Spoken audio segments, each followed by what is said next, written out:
திரு வன்னியர்ஸ் அதுதான் அவரும் சொல்கிறாரு. நீங்கள் எதிர்கட்சி ஒரு தேர்தல் அறிக்கை கொடுக்குது அல்லது பரப்புரை மேற்கொள்கிறீங்கன்னா நீங்கள் வந்தால் என்ன செய்வீங்கன்றதை சொல்ல வேண்டிய தேவை இருக்குது பிரதமருக்கு அல்லது பிஜேபியினுடைய தலைவர்களுக்கு. அதை எக்ஸ்போஸ் பண்ணுறோம், கடந்த கால வரலாறுகளை சுட்டி காட்ட வேணாமா அப்படிங்கிறாரு.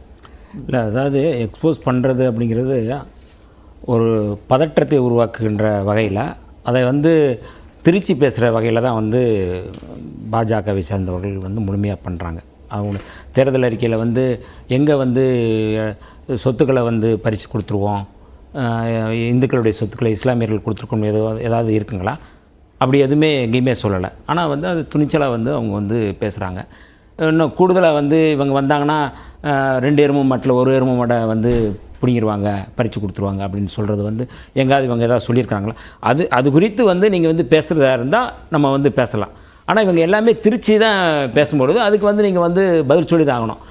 இடஒதுக்கீடு தொடர்பான விஷயங்களில் நீங்கள் என்ன அப்படிங்கிறத சாதிவாரி கணக்கெடுப்பு நடத்துறது அப்படிங்கிறது சொல்கிறாரு. ஒன்று, ராகுல் காந்தி அவர்களே அதை தெளிவுபடுத்துகிறாங்க. நாங்கள் தேர்தல் அறிக்கையில் என்ன சொல்லியிருக்கிறோம், 50 விழுக்காடு அப்படிங்கிறது நிர்ணயிக்கப்பட்ட நாங்கள் உடச்சி அதை நாங்கள் சாதிவாரி கணக்கெடுப்பு நடத்தி எல்லாருக்கும் கொண்டு வருவோம் அப்படின்னு சொன்னோம்.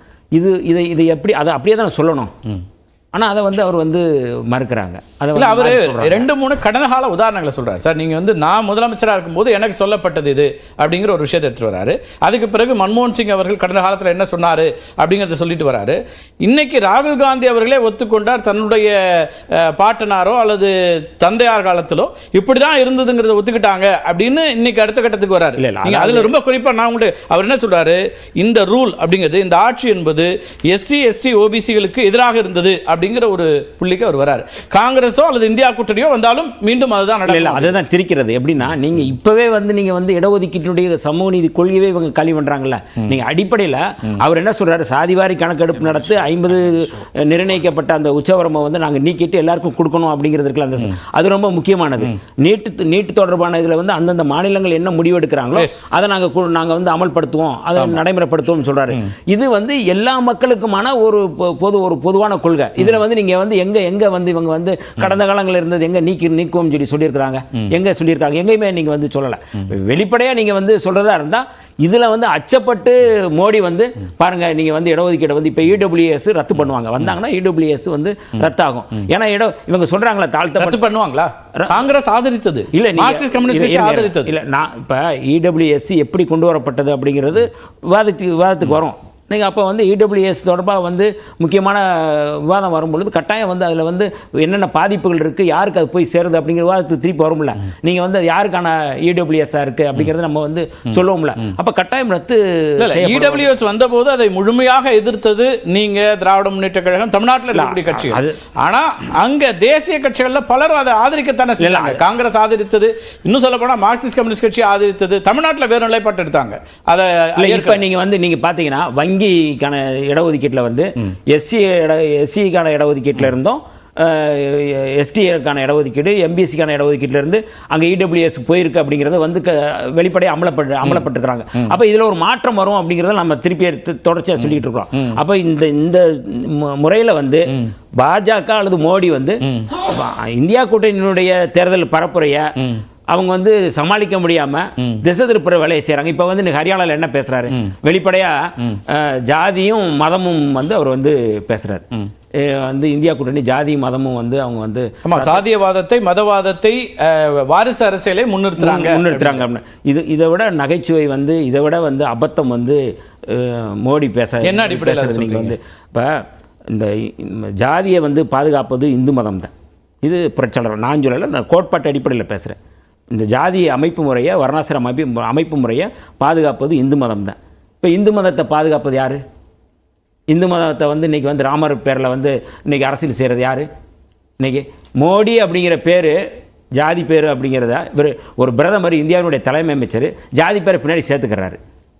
சட்டப்படி நீதிமன்றத்தின் மூலமாக ஜாதி பேரை சொன்னாங்க, ஏதோ சொல்லி எனக்கு ஜாதி சொல்லி திட்டினாங்க அப்படின்னு நீதிமன்றத்தில் போய் தண்டனை வாங்கி தர இடத்துக்கு கொண்டு போய் நிறுத்துறாரு.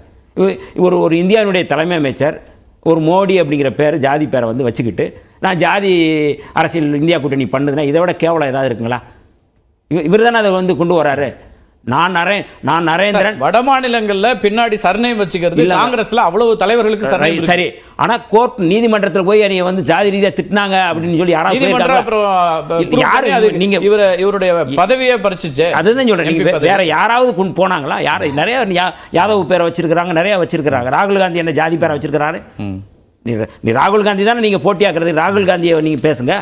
நான் இங்க தென் மாவட்டத்துக்கு வந்தா நான் நரேந்திரன், அவர் தேவேந்திரன் சொல்லி ஜாதியை சொன்னது யாரு?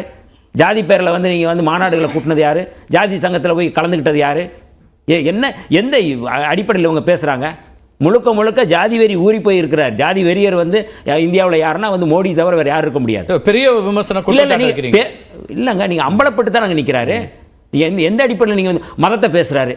மதம் வந்து நீங்க வந்து இங்க வந்து அப்பீஸ்மென்ட் பாலிடிக்ஸ்ல இருக்கீங்கன்னு எக்ஸ்போஸ் பண்ணுங்கறாரு சார். நீங்க மைனாரிட்டிஸ்ங்கறத தாண்டி முஸ்லிம் அப்பீஸ்மென்ட் இல்ல மைனாரிட்டி அப்பீஸ்மென்ட் தான் இவங்க தேர்தல் அரசியலே பண்றாங்க. நாங்க அந்த ஓட் பேங்க் பாலிடிக்ஸ்ல இருந்து வெளியில வரணும் பார்க்கறேன். அவர் இஸ்லாமியர்களுக்கு அவர் தன்னுடைய ப்ளீ நான் வந்து அவங்களுக்கு என்னுடைய கோரிக்கையா சொல்றேன்லாம் சொல்றாரு பிரதமர். சரி, ஹிஜாப் பிரச்சனை இல்ல, உடையை வைத்து அடையாளம் கண்டு கொள்ளுங்கன்னு யார் சொன்னது? ஒரு இந்தியாவினுடைய தலைமை அமைச்சர் இவர் தானங்க பேசினாரு. அது குறித்து அவர் என்ன பதில் சொன்னார்? அந்த பொண்ணை வந்து இழுக்கிறாங்க, பிரச்சனை பண்ணுறாங்க, தேர்வு எழுத விடாமல் செய்கிறாங்க, தேர்வு எழுத போகலை. இந்தியாவில் ரொம்ப முக்கியமானது இல்லைங்களா? நீங்கள் அடையாளம் வந்து எதை வச்சு அடையாளம் கண்டுக்கிட்டீங்க? மணிப்பூரில் வந்து என்ன பிரச்சனையில் வந்து இருந்தீங்க? ஏதாவது ஒரு நாள் இந்தியாவுடைய பிள்ளைகள் பூரா என்னுடைய பிள்ளைகள்னு சொல்லி சொன்னீங்க. ஏதாவது ஒரு நாள் வந்து அந்த பிள்ளைகளை போய் நீங்கள் பார்த்துருக்கீங்களா? நிர்வாணப்படுத்திய வந்து அந்த பிள்ளைகளை வந்து நீங்கள் வந்து பாலியல் வன்முறை செஞ்சு படுகொலை செஞ்சீங்க. எங்காவது ஒரு முறை நீங்கள் போய் பார்த்துருக்கீங்களா? ஹத்ராஸில் வந்து 2020 வந்து மனிஷா வால்மீகி வந்து 19 வயசு மாணவி பாலியல் வன்முறை செய்யப்பட்டு படுகொலை செய்யப்பட்டாங்க. என்ன வந்திருக்கு? நீங்கள் 4 பேர் கைது செய்யப்பட்டாங்க. கும்பல் கூட்டு வன்முணர்வு. அங்கே போய் நின்னது யார்? ராகுல் காந்தியும் பிரியங்கா காந்தியும் போனாங்க. இவர் 4 பேர் கைது செய்யப்பட்டாங்க. சந்தீப், ரவி போன்ற தாக்கூர் சமுதாயத்தை சேர்ந்தவர்கள். யோகி ஆதித்யநாத் என்ன சொன்னார்? தாக்கூர் சமுதாயத்தை சேர்ந்தவங்க அப்படி தான் பண்ணுவாங்க, அட்ஜஸ்ட் பண்ணிக்கோங்க. வால்மீகி சமுதாயத்தை நான் ஆதாரத்தோட சொல்றேங்க. நான் இங்க வலியோட பேசுங்க. இங்க ஒரு தயவு செய்து இந்த மாதிரி பேசாதீங்க. வலியோட பேசுறேன். இருங்க, நான் சொல்றேன். சந்தீப் வந்து பாஜகவை சேர்ந்தவன், தாக்கூர். இதை விட வேற என்ன ஆதாரம் வேணும்? ரவி வந்து தாக்கூர் சமுதாயத்தை சேர்ந்த பாஜகக்காரர் இல்ல. யோகி ஆதித்யநாத் அப்படி சொன்னாராங்கிறதுக்கு அவர்தான் சொல்ல தாக்கூர் சமுதாயத்தை பாதுகாப்பதற்காக அவர் சொல்ல இந்த இங்க அப்படித்தான் நடக்குது, அட்ஜஸ்ட் பண்ணிக்கோங்கன்றாரு வால்மீகி சமுதாயத்தை. அதே வால்மீகி சமுதாயத்தை பாத பூஜை போய் பண்ணாரு தேர்தலுக்காக. வெளிப்படை நடந்துச்சா இல்லையா? அதாவது இந்த குற்றங்கள் நடந்தது, அவருடைய ஆட்சியில் நடக்குது அல்லது அவங்கள பாதுகாக்க முயற்சி நடக்குதுங்கிறது ஒண்ணு. ஆனா அவர் இப்படி சொன்னாருங்கிற ஸ்டேட்மெண்ட் அவர் மறுக்கிறார். அதாவது நீங்க எல்லாத்தையும் நீங்க வந்து அவங்க வந்து முதல்ல ஒன்று சொல்றாரு, ரெண்டாவது ஒன்று பேசுறாரு. பாயிண்ட் புரிஞ்சுச்சு. நீங்க ஒரு சாதியவாதத்தையும் மதவாதத்தையும் பேசுவதற்கு உங்களுக்கு தார்மீக உரிமை இருக்கான்னு கேட்கிறேன். அதுக்குதான் நிறைய பட்டியல் போட்டு எனக்கு நண்பர் வன்னியரசு எனக்கு சொன்னாரு, கலைஞரை பார்க்கும்போது நீங்கெல்லாம் பொது தொகுதிக்கு ஆசைப்படலாம். அப்படி யாரும் இங்க வருங்க, யாராவது சொல்லியிருக்கிறாங்களா? நீங்க சொன்னீங்க. அதான் நான் சொல்லலைங்க, பேட்டியில் நீங்க இல்ல. இது வந்து இங்க இருங்க, நான் இப்ப சொல்றேன். இது பாருங்க, இதுக்கு நான் பதில் சொல்றேன். இது வந்து ஒரு அரசியல் தீண்டாமை இருக்கு, பொது சமூகத்துல இந்த மாதிரியான ஒரு தீண்டாமை இருக்கு அப்படிங்கறத நான் சொல்றேன். இவர் சொன்னார், அவர் சொன்னார், அதை வந்து இவங்க இன்டர்பிரட் பண்றாங்க. இது வந்து பொதுவா இருக்கு. பொதுவான இந்த சமூகத்தில் வந்து பொது தொகுதி கேட்கறது அப்படிங்கிறது ஒரு தீண்டாமையா இருக்கு அப்படிங்கிறத நான் பொதுவாக சொல்றேன். இதை வந்து இவர் சொன்னாருன்னு இல்லை, எல்லாம் என்ன ஜெயலலிதா கொடுத்துட்டாங்களா பொது தொகுதிக்கு? இவங்க கொடுத்துட்டாங்களா? யாரும் நீங்க வந்து அப்படி நீங்க வந்து பேசக்கூடாது.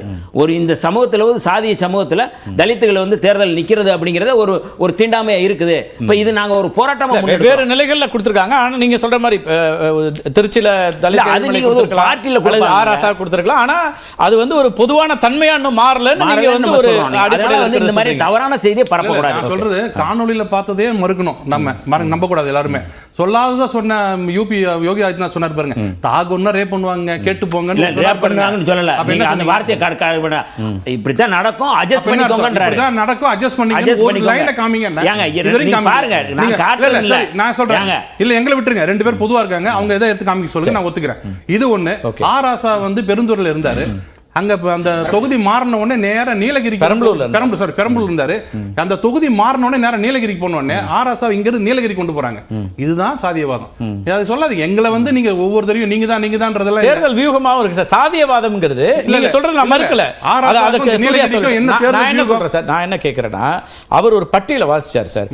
சாதியம் அப்படிங்கிறதுல இங்க வந்து ஒரு பிரதம அமைச்சராக இருக்கக்கூடிய ஒருத்தர் தேவேந்திரர் நீங்க நான் என்ன அப்படின்னு சொல்லி பேசுறாருன்னா அது சாதியத்தை சொல்றது இல்லையான்னு கேட்கிறாரு. நான் சொல்றேன். நேரடியா அதுக்கான பதில் கொடுங்க. இங்க வந்து நம்ம வந்து என்ன இல்ல, நான் அது சொல்றோம், சோஷியல் இன்ஜினியரிங் அப்படின்னு ஒரு கான்செப்ட் எடுத்துட்டு வந்து என்ன பண்ணோம்? இல்லைங்க, தமிழ்நாட்டுல எந்த தலைவர்கள் எங்க போனாலும் அந்த ஒரு கம்யூனிட்டி போனா உங்களுக்கு நான் தான் வந்து இடஒதுக்கீடு கொடுத்தேன், இந்த கம்யூனிட்டி நான் தான் வளர்த்து விட்டேன் அப்படின்னு சொல்லும்போது கம்யூனிட்டி சொல்லுவாங்களா இல்லையா? முதல் முறை கம்யூனிட்டி தான் சொன்னாரா? உங்க தேவேந்திரன், நான் ஒரு நரேந்திரன், நீங்க தேவேந்திரன், உங்களை உயர்த்து இந்தியாவில் எந்த பிரதமராவது இப்படி பேசியிருக்காங்களங்க? எந்த பிரதமரா கேவலம் ஒரு வாக்குகளுக்காக ஒரு ஜாதி ரீதியா நீங்க அந்த மக்களுக்கு பட்டியல் வெளியேற்றத்துக்கு வந்தாங்களே, அந்த மக்களுக்கு நீங்க வந்து அதை முழுமையா ஒப்படைச்சிட்டீங்களா, பண்ணிட்டீங்களா? டாக்டர் கிருஷ்ணசாமி என்ன சொன்னாரு? பாஜக நீ ஏமாத்திருச்சுன்னு சொல்றாரு.